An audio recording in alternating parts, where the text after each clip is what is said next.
é o Evangelho de Jesus. Mais uma vez.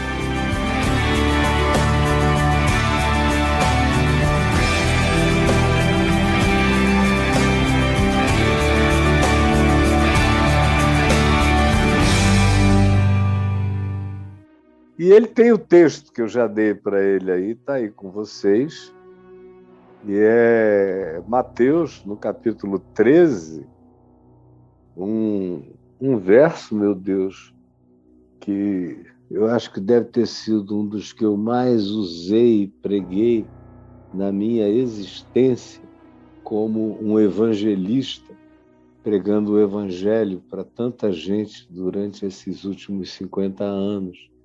Mateus 13, eu vou ler primeiro do verso 1 ao verso 9, depois eu vou ler do 18 ao 23, e depois eu vou ler até o verso 17, do 10 ao 17.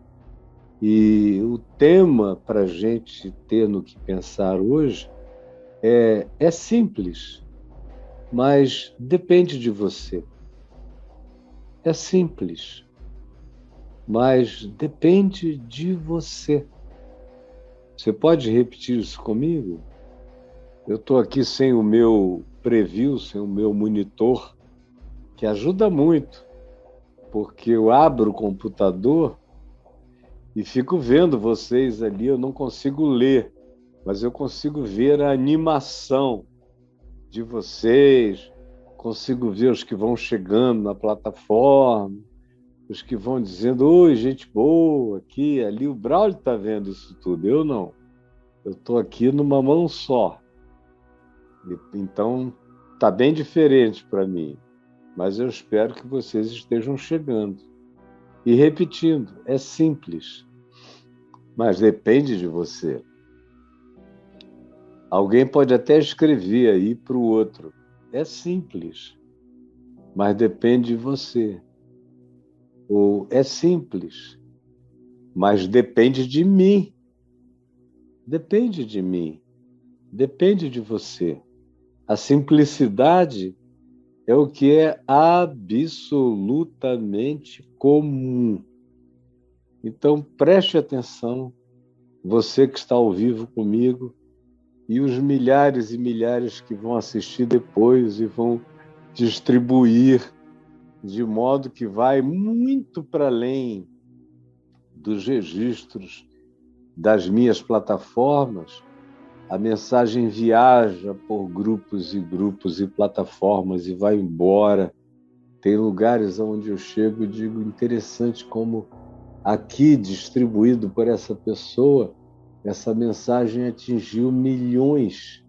Às vezes eu levo susto com o alcance, nem sempre partindo da minha plataforma, às vezes das plataformas de pessoas que eu nem sei quem são, mas que eventualmente devem ter um público que está mais ávido de me ouvir do que vocês mesmos, que podem ser gente de Nazaré, que sofre daquela familiaridade. Eu caio, eu vou lá, eu ouço todo dia, aquela coisa assim vai ficando rotineiro. Mas para eu não ficar falando demais, o que já é normal para mim, falar demais, falar longo, estou aqui com óculos da minha mulher, sem o qual eu não estou enxergando quase nada. Então, o texto diz assim, ó, naquele mesmo dia, saindo Jesus de casa, em Cafarnaum, à beira-mar, grandes multidões se reuniram perto dele, de modo que ele entrou num barco ali na frente e se assentou no barco. E toda a multidão ficou em pé na praia, aquela multidão, como eu estou aqui na frente da praia. E de muitas coisas lhes falou por parábolas e dizia, eis que o semeador saiu a semear. Essa foi uma das coisas que ele falou muitas coisas, dentre as quais essa que está registrada aqui, de um semeador que saiu a semear. Semeador antigo, não era do agronegócio, do Brasil Central, nem dos grandes produtores de grãos do mundo, que hoje em dia trabalham com muitas certezas meteorológicas e com muitos adubos e fertilizantes, tem equipamentos, maquinárias imensas para preparar a terra toda, de modo que ela fique uniformemente pronta, grávida, para a fertilização daquele sêmen, daquela semente vegetal que vai ser jogada naquele útero da terra, do chão, para fertilizar na melhor safra, na melhor produção possível. Não. Naquele tempo, lá na Galileia, onde também havia uma grande comunidade agrícola, as pessoas não tinham esses recursos, nem tinham toda essa consciência. A semeadura era uma loteria, porque o cara não podia escolher a terra, muitas vezes ele podia plantar apenas na terra que lhe cabia, ou num lugar que era de muitos, era de todos, mas nem sempre tinha dono, de modo que era um trabalho totalmente diferente do que é o trabalho de um agricultor, de um semeador no dia de hoje. Você tem que pensar com a mente de 2000 anos atrás para entender a dinâmica, as circunstâncias, a cultura do semeador e da semeadura. Então aqui se diz que esse cara saiu a semear. E na tentativa de semear, ao semear, uma parte das sementes caiu à beira do caminho. Ele jogou e ela caiu num lugar onde não tinha nenhum sulco, nenhuma valinha, nenhuma preparação. Caiu um tanto aleatoriamente ali, naquele lugar, que não era o melhor. E aí vieram as aves e comeram o que ele tinha semeado. Jogou e as aves comeram. Uma outra parte caiu em solo rochoso, onde a terra era pouca, porque por debaixo da terra tinha pedra. Ele jogou e elas começaram a querer ensaiar um crescimento, mas logo bateram no calor da pedra e não vingaram.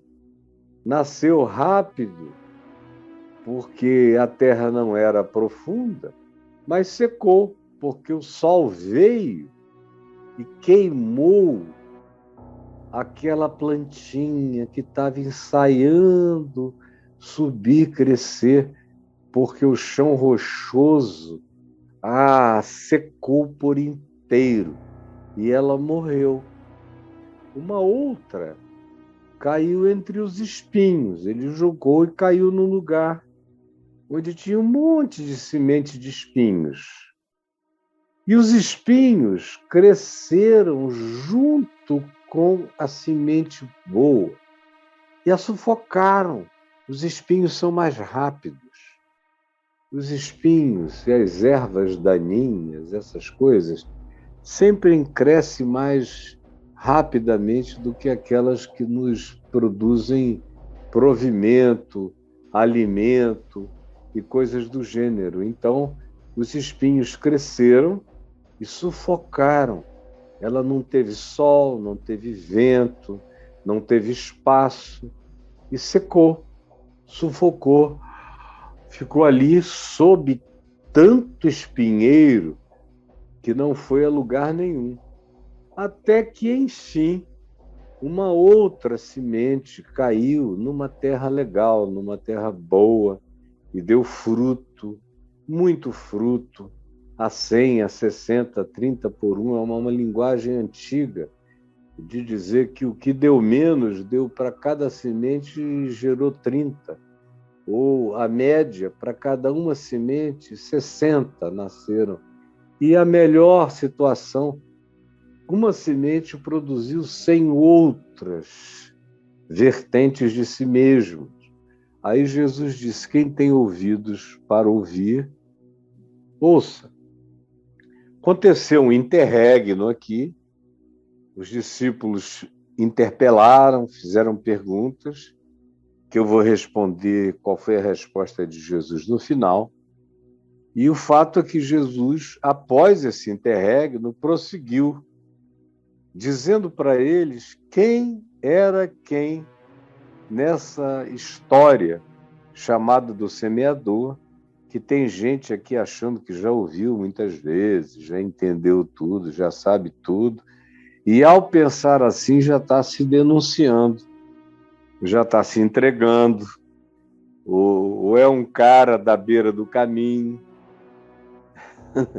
e o maligno já está aí tirando o que foi semeado, roubando, distraindo, olhando lá para o lado, pensando em qualquer outra coisa. Disso aí não tem mais nada novo que eu possa aprender. Nasci sabendo e pronto. E já a cabeça foi embora, sabe Deus para onde, não é? E foi o que Jesus disse. A todos os que ouvem a palavra, porque ele está dizendo implicitamente que a semente é a palavra, é o sêmen da vida. Eu estou jogando sêmen. Semeador é quem distribui o sêmen, a semente. A palavra semente vem de sêmen. A palavra é o sêmen, que é uma linguagem usada no Novo Testamento.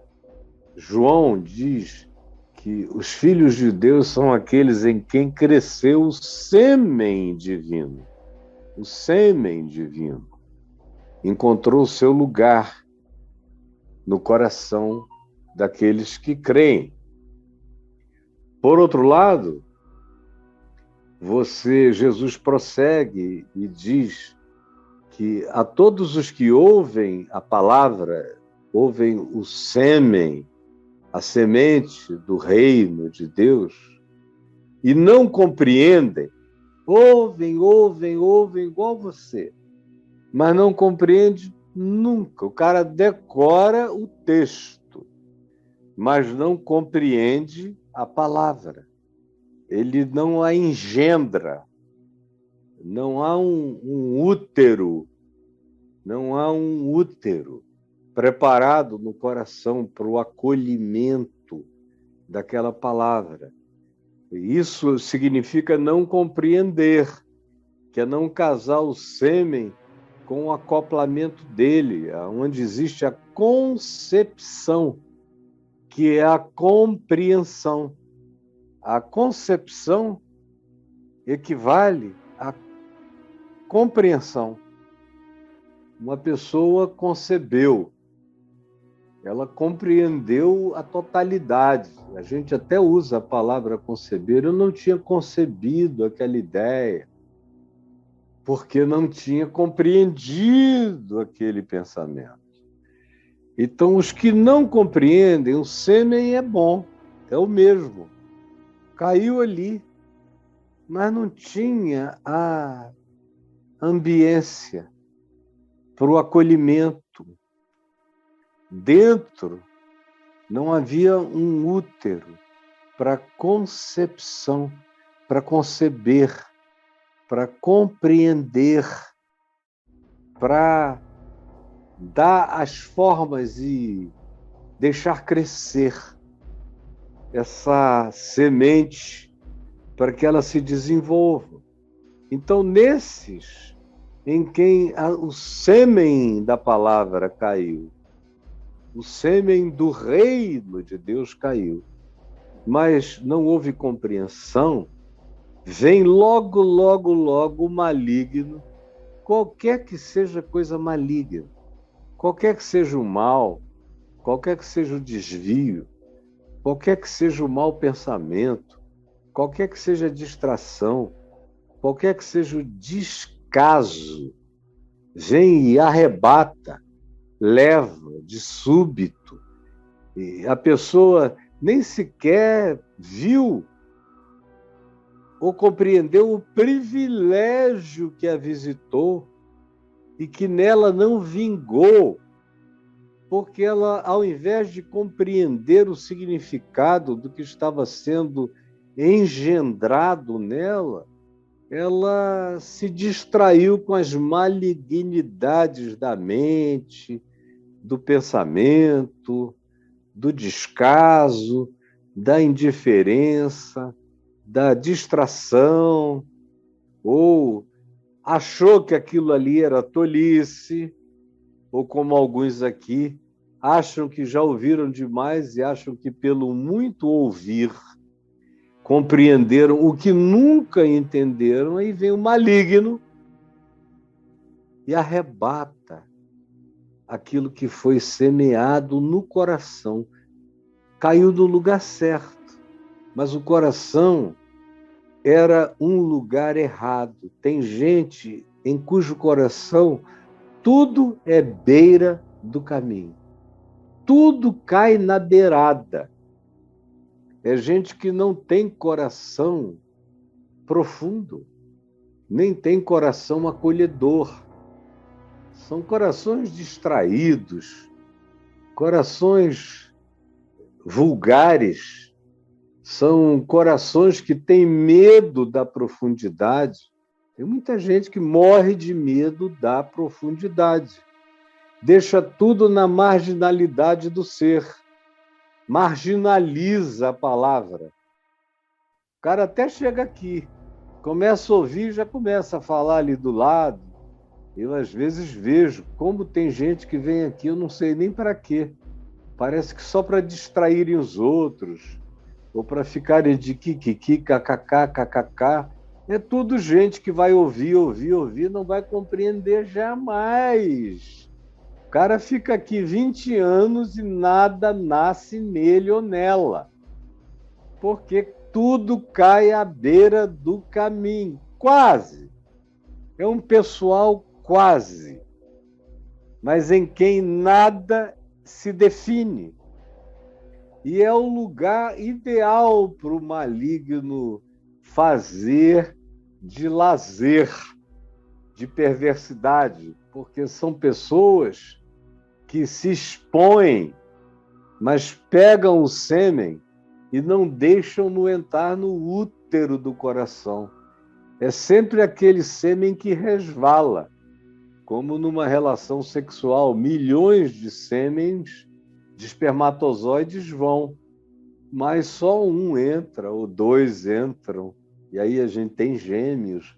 A grande maioria cai à beira do caminho, não penetra, portanto não concebe, portanto não produz. Vem o maligno e toma, rouba, arranca o que lhes tinha sido semeado no coração.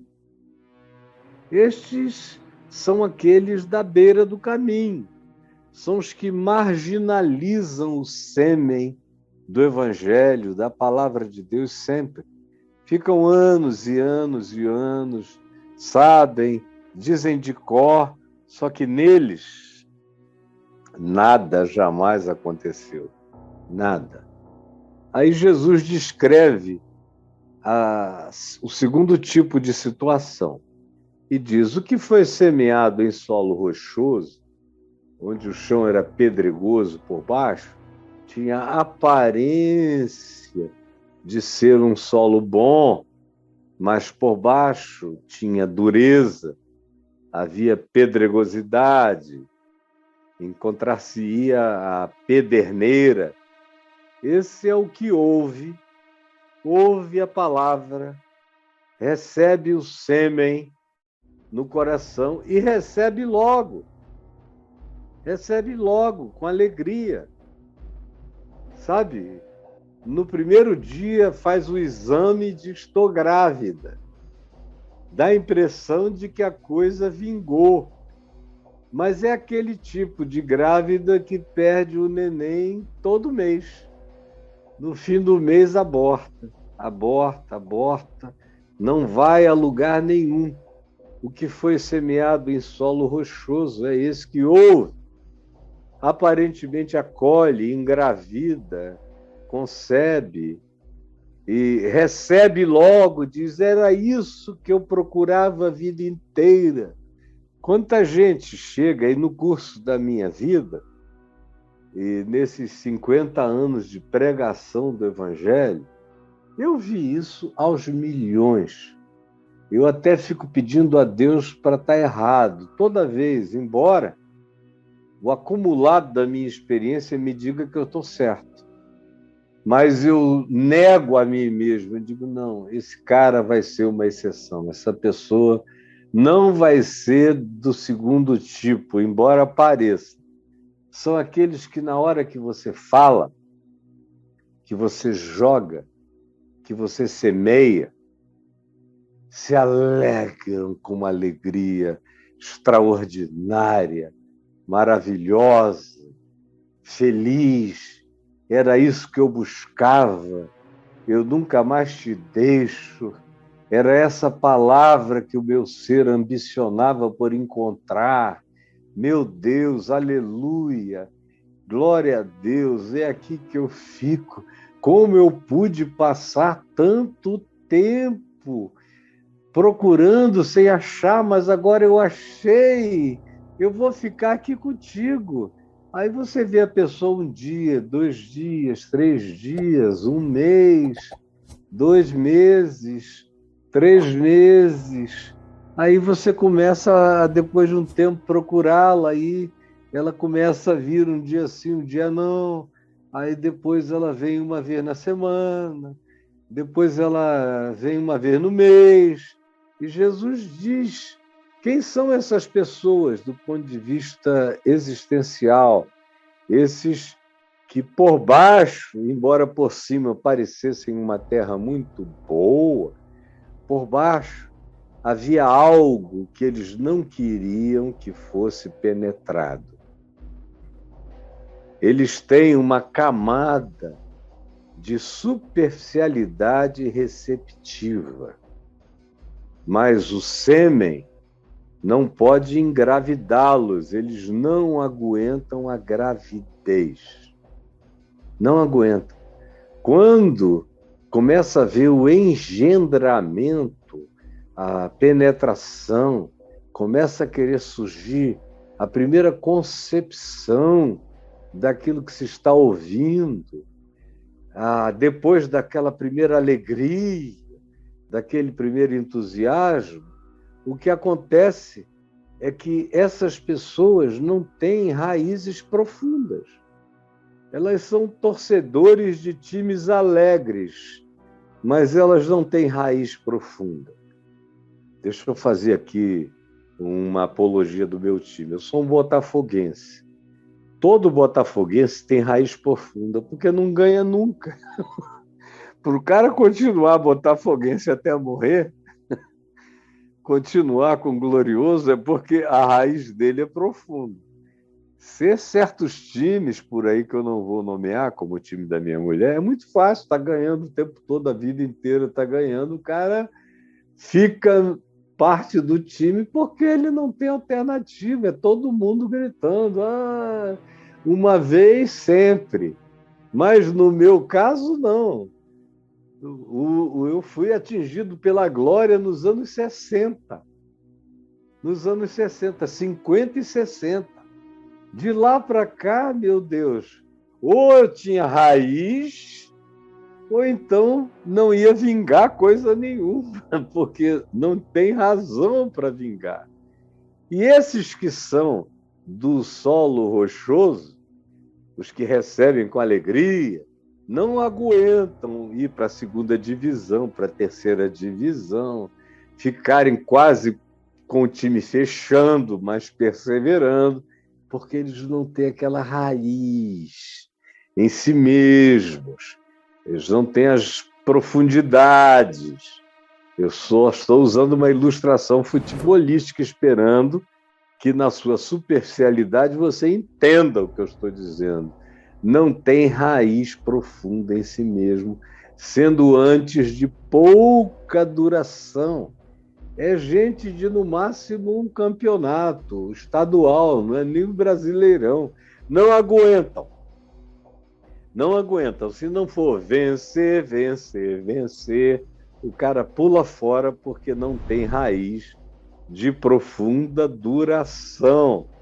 Aí, quando chega a angústia, o rebaixamento, quando as coisas ruins começam a acontecer, quando o jogador perde pênalti toda vez que bate, ou seja, quando chegam os tempos ruins, as intempéries, as angústias e a perseguição, quando começa a haver hostilização por causa da palavra, porque alguém ouviu dizer que a pessoa estava feliz, se alegrou, e aí começa a hostilização, o cara não aguenta também ser hostilizado, não tem cultura de hostilização, de perseverança, de ser quem ele é, independentemente de haver ou não haver um grande correspondente de adesão.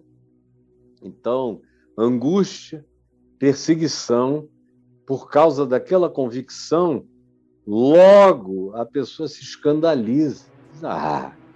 Eu pensei que ia ser bom, que a semente era de vida, que ia me melhorar, que o meu emprego iria melhorar, que eu iria ficar mais bem-sucedido, que eu iria ganhar dinheiro, que a vida para mim seria mais fácil, que a minha mulher iria concordar, ou que o meu marido iria me dar força, ou que os meus filhos iriam ver que era uma coisa boa.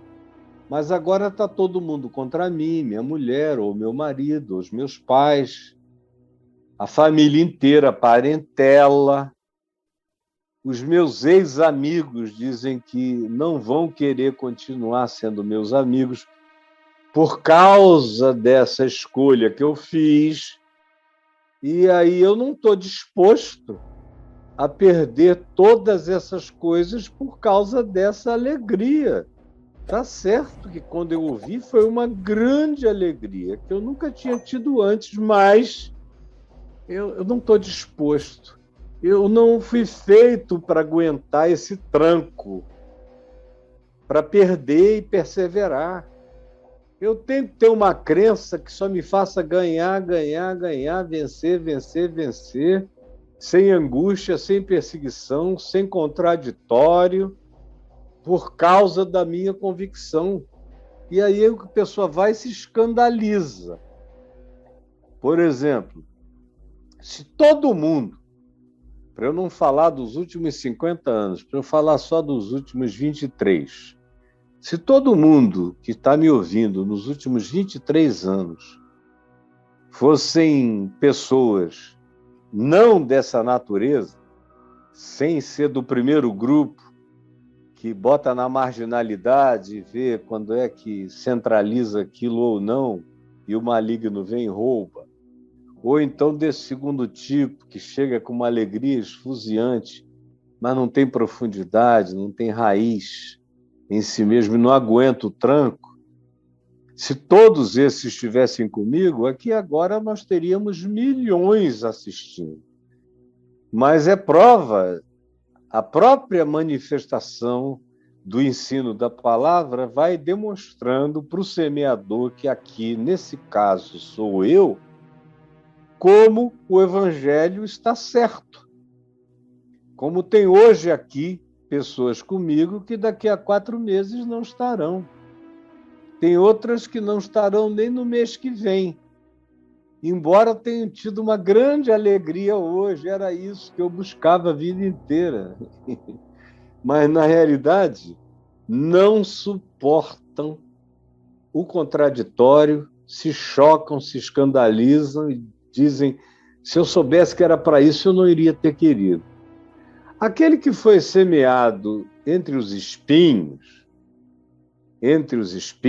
é aquele que não limpou a área, nunca. É o que ouve a palavra, recebe o sêmen do reino de Deus, porém, os cuidados do mundo, os interesses, as vaidades, as imagens, as impressões, as famas, os likes, as aprovações, a turma, a fascinação das riquezas, das granas fáceis, das bocas livres e de tudo quanto antes eram privilégios que essa pessoa tinha na vida, pelos quais se gloriava, se jactava, dizia eu sou o máximo. Aí quando essa palavra entra e começa a querer exclusividade, começa a precisar ser única dentro da pessoa, começa a demandar um trato absolutamente singularizado, a pessoa diz não. Jesus é legal, Jesus é importante.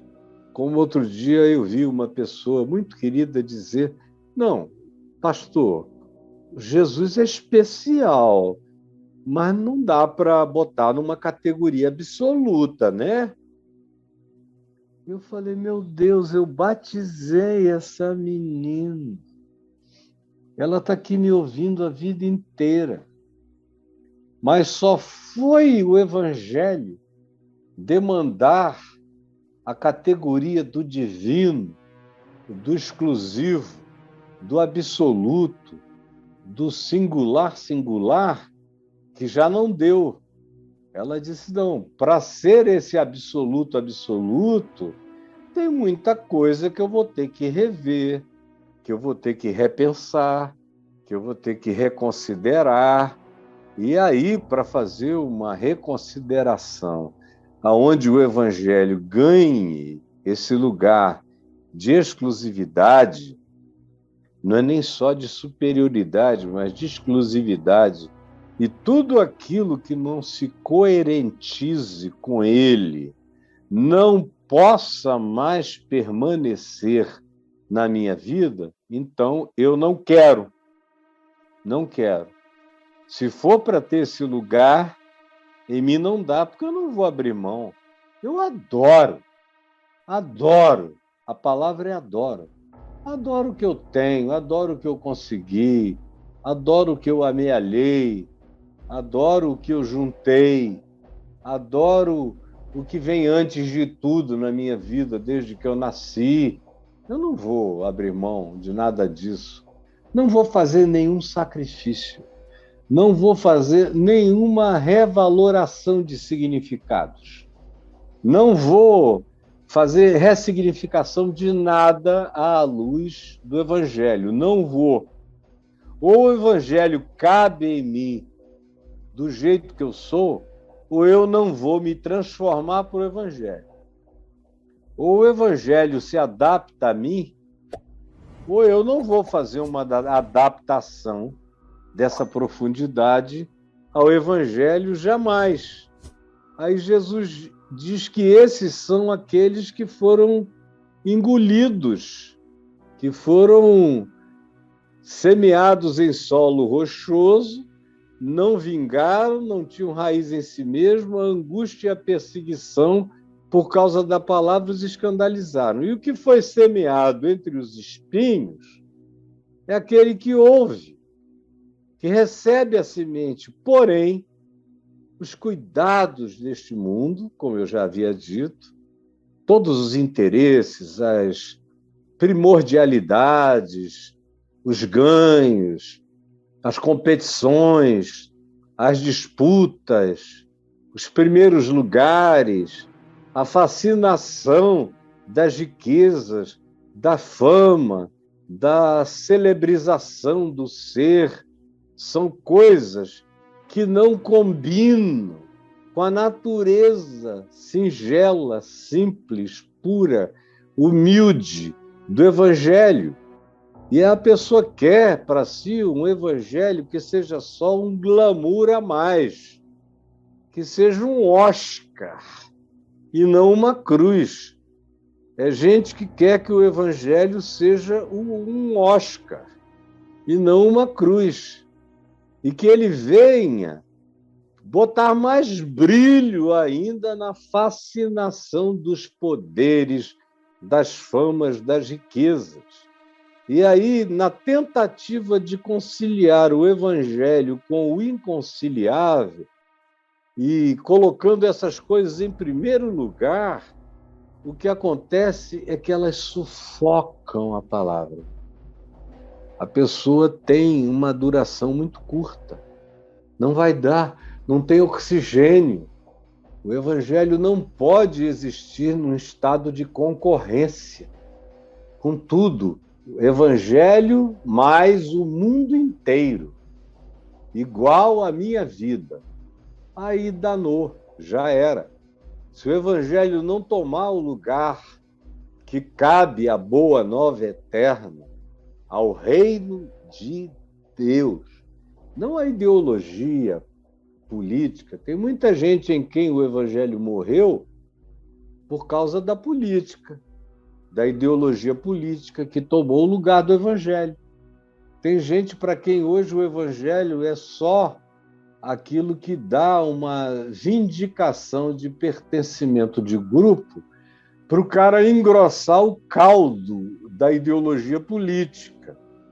Mas o Evangelho em si está morto. No coração da maioria desses que se dizem pessoas que dão apoio a uma determinada ideologia, justamente porque são da igreja ou são do Evangelho, elas nem sabem. Mas o Evangelho morreu nelas há muito, muito, muito tempo. Ficou só o templo, ficou só a religião, ficaram os pequenos ritos, ficaram aquelas obrigações que eles arreiam ali para Deus, mas nada além disso.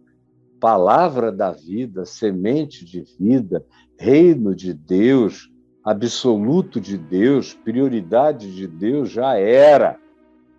Há muito tempo. Acabou. E a pessoa nem viu e nem notou. Por isso, o Evangelho não produz fruto. Não produz fruto. Você vê, o cara está ali, ele, nos dias de hoje, por exemplo, não nos dias de Jesus, onde não havia isso que eu vou dizer. Mas hoje em dia, o cara vai à igreja, ele participa de um grupo, ele canta nisso, ele participa de uma outra coisa, ele se engaja na agremiação e ele acha que isso é o Evangelho. Ele não sabe, ou não quis saber, ou esqueceu que o Evangelho é para dentro. É uma gravidez. Eu ofereço o útero para o sêmen de Deus. E eu tenho que ficar grávido e parir Cristo em mim. Parir Jesus em mim. Eu tenho que dar o fruto dessa vida. Do contrário, eu sou só um cara que carrega uma bandeira, que não significa nada. Aí vem aquilo que foi semeado em boa terra, por último. Hoje em dia, essa parábola seria um absurdo, porque o pessoal prepara a terra para que cada pedacinho da terra dê fruto. Naquele tempo, não, era uma loteria. Mas o que foi semeado em boa terra, que é uma terra que é a antítese das descrições anteriores, ou seja, não é marginalizada, não é uma beirada de nada, é o suco em si. Não tem pedra por baixo, foi levantada, foi preparada, foi irrigada, foi adubada, tem chão, tem profundidade, tem para onde crescer, e crescer é para dentro, para poder dar fruto para fora. Essa é a boa terra. A boa terra é aquela que foi limpa de sementes concorrentes. Meu Deus, quanta semente concorrente tem no teu coração? Semente filosófica. Eu vejo pessoas dizendo que amam a Jesus e adoram também o filósofo tal.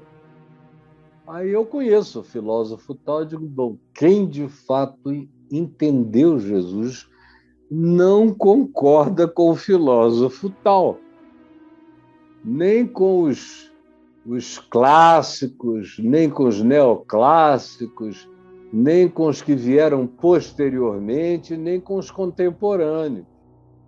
Que a maioria deles são cultos, mas são, espiritualmente falando, uns grandes babacas. Então, quem conheceu o Evangelho não diz, eu adoro fulano, só se for como comediante, porque falando coisa com coisa, não. Só se for como demonstração de sapiência vã, de loucura do mundo. Aí tudo bem. Inteligente, mas não é sábio. Porque a sabedoria não habita na sua eternidade nada que não seja a semente de Deus. A semente de Deus, o sêmen de Deus, é a sabedoria eterna. Por isso é que produz vida eterna. Então, o que é semeado em boa terra é aquilo que limpou os espinheiros, deu exclusividade a essa palavra, para que ela crescesse limpa no coração. E aí frutifica. Frutifica de todos os modos. Quem frutifica menos é 1:30. Essa coisa de dizer, o Evangelho entrou em mim, mas eu não dou fruto nenhum. Fruto não é como antigamente se dizia, para enganar os tolos, que fruto do Evangelho era gente que você levava para a igreja. Aí eu já vi isso tantas vezes, quando eu era jovenzinho. O cara chegava e dizia, o Evangelho está dando fruto na minha vida, porque eu já trouxe 30 para a igreja. Não é o menor número, pastor. Eu agora estou lutando para trazer 60 para a igreja. E tinha aqueles que ficavam orgulhosíssimos. Já trouxe 100, mais de 100. O seu fruto, pastor, não dá nem para contar. O senhor traz milhares, o senhor já trouxe milhões. E eu ouvi aquilo e dizia, meu Deus, você não entendeu nada, absolutamente nada. Eu conheço pessoas que são as mais frutuosas do mundo, que nunca levaram ninguém a lugar nenhum, a coisa nenhuma, jamais. Mas dentro deles o fruto está lá. Que fruto é esse?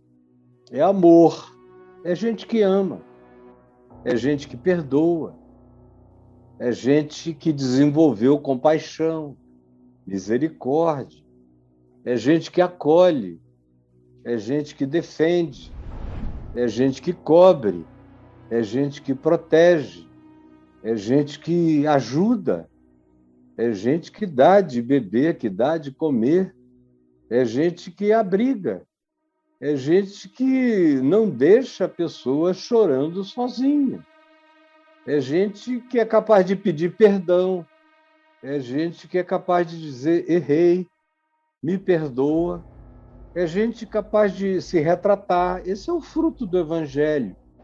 Não é a quantidade, não é a quantificação numérica de nada, como ensinaram a você, e você virou um bestalhão que fica pensando que o fruto do Evangelho é levar coleguinhas de turma para frequentarem a reunião de jovens. Às vezes, isso acontece como decorrência.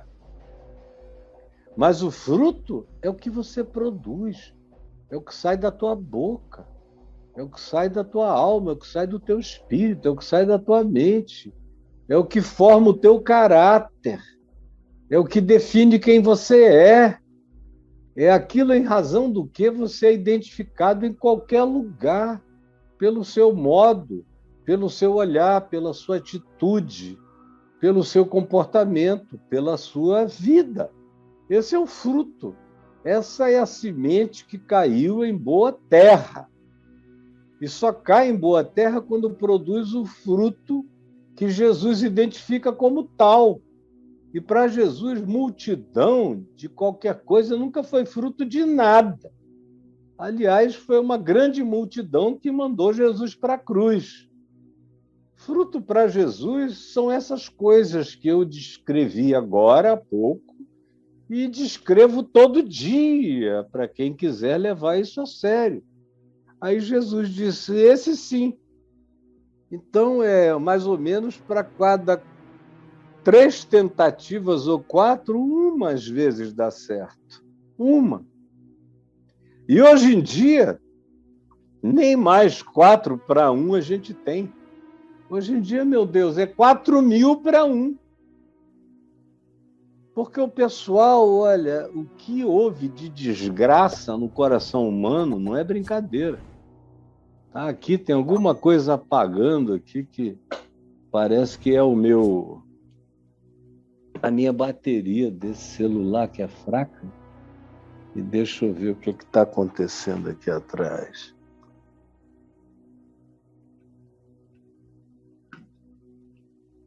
Não. Braulinho, peraí, Braulinho.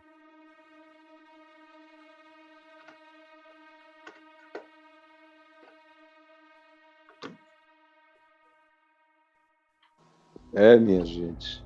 Estou aqui, Caião, tá tudo certo. Mas está apagando aqui para mim, é sinal de que a minha bateria não está Carregando? funcionando e o carregador não está legal. Eita. Então, deixa eu ver o que eu faço. Eu acho que eu vou mudar de lugar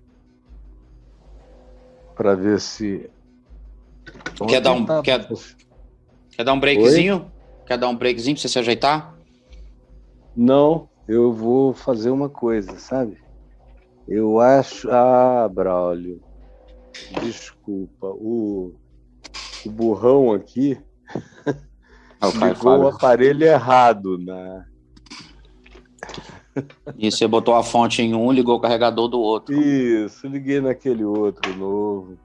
Acontece, agora aqui já é situação suficiente para fazer toda a semente que não caiu numa boa terra se distrair, né? Não é? Se distrair. Agora voltou. Voltou. Então, espero que você não seja aquela semente ruim e que você, de fato, consiga... Eu não vou ter que ajeitar tudo, viu?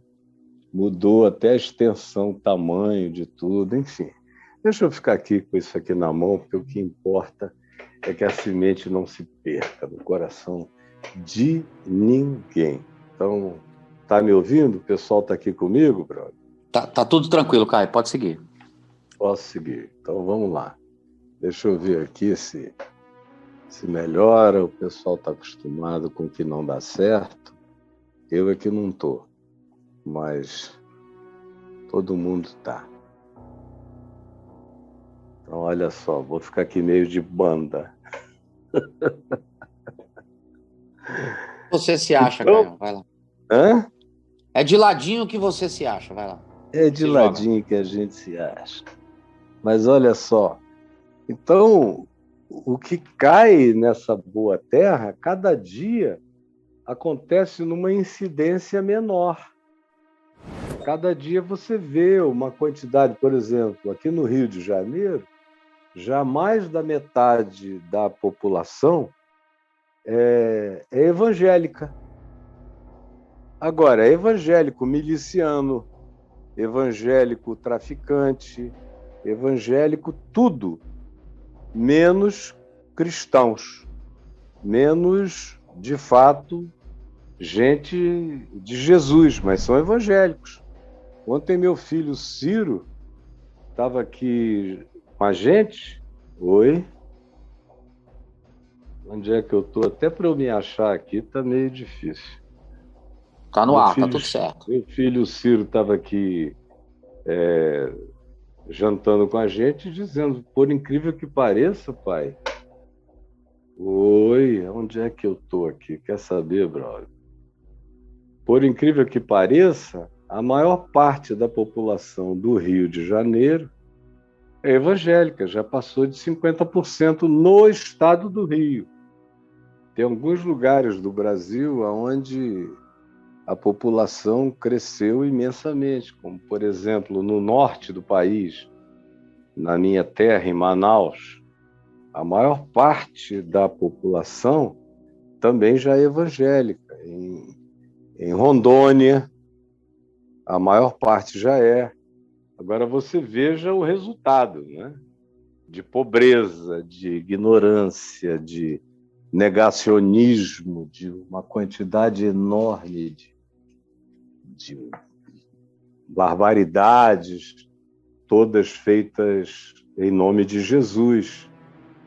E o preço que se paga por isso é terrível, é horroroso, porque não dá para a gente avaliar quais serão as consequências,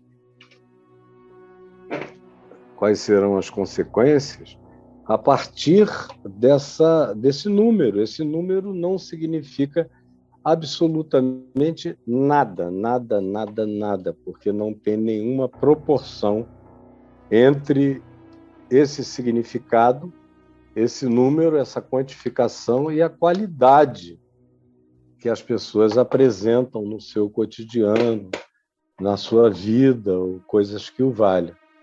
Então, hoje, o que para Jesus era 4-1, só Deus sabe o que passou a acontecer então. Porque hoje é 1-4.000, para sei lá quantos você encontra alguém para quem o Evangelho faz sentido. Do contrário, e a gente vê essa multidão com a mão para cima, dizendo que Jesus é o máximo, mas sem Evangelho. Gente que não deu fruto de nada, que não deu fruto algum no coração. E é uma tristeza imensa. E aí tem gente que pergunta, escuta, por que é assim, Caio?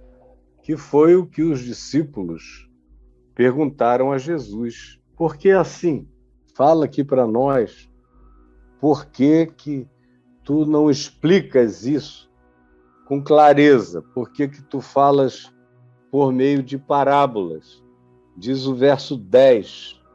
Então se aproximaram os discípulos e lhe perguntaram: por que lhes falas por parábolas? Por que tu não diz, olha, tem gente boa, tem gente ruim. Tem alguns que têm o coração preparado. E a gente lança a palavra e ela engravida o ser. E tem outros que não vão nunca. Eu, na realidade, não sei nem por que eles perguntaram isso, porque eu não sei modo mais pedagógico de contar uma história existencialmente complexa como essa história aqui, sem ser usando uma imagem tão simples quanto essa. Mas para eles, que eventualmente, como pescadores, não estavam acostumados a sutilezas nem a subjetividades, eles achavam que Jesus estava falando de maneira complexa, usando parábolas. Jesus então respondeu: porque a vós outros, é dado conhecer os mistérios do reino dos céus, mas a aqueles não lhes é isso concedido, pois ao que tem se lhe dará, e terá em abundância, mas ao que não tem, até o que tem lhe será tirado.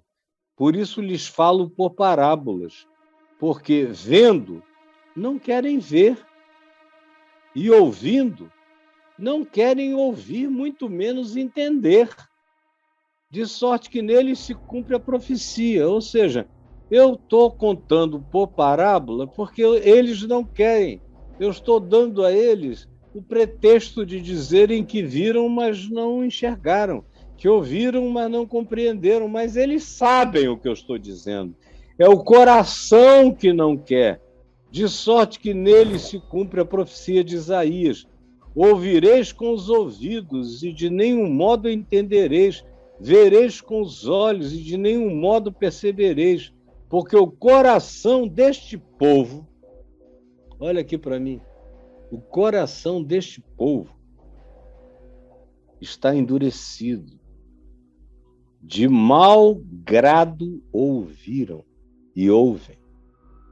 Eles já ouvem aí, tem gente ouvindo com argumentos contrários. Eu conheço isso há milhões de anos.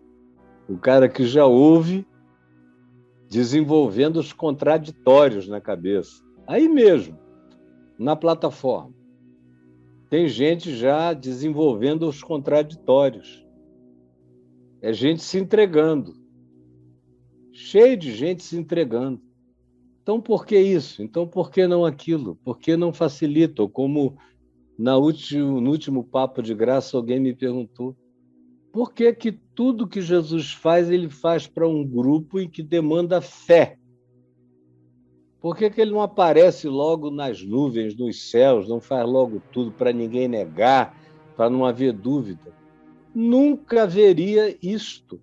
Mesmo que ele fizesse tudo publicamente, e ele fez tudo publicamente, a própria ressurreição teve um publicamente, bem publicamente, durante 40 dias e 40 noites, e apareceu para um grupo de mais de 500 pessoas de uma vez só, não podia ser alucinação coletiva, o pessoal pegava, comia, bebia com ele durante 40 dias e 40 noites, mas não foi o bastante para muita gente.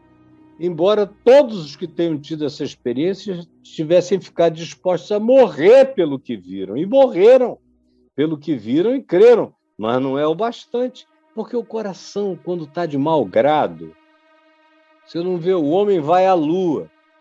Mas tem um grupo de pessoas aí que dizem que o homem nunca foi à lua, foi produzido em Hollywood. Por causa de sombra aqui, sombra ali, os cientistas vêm e explicam a incidência reflexiva do Sol na Lua, que produz mais de uma sombra simultaneamente, mas não adianta. Não adianta, de mau grado, eles veem e eles ouvem.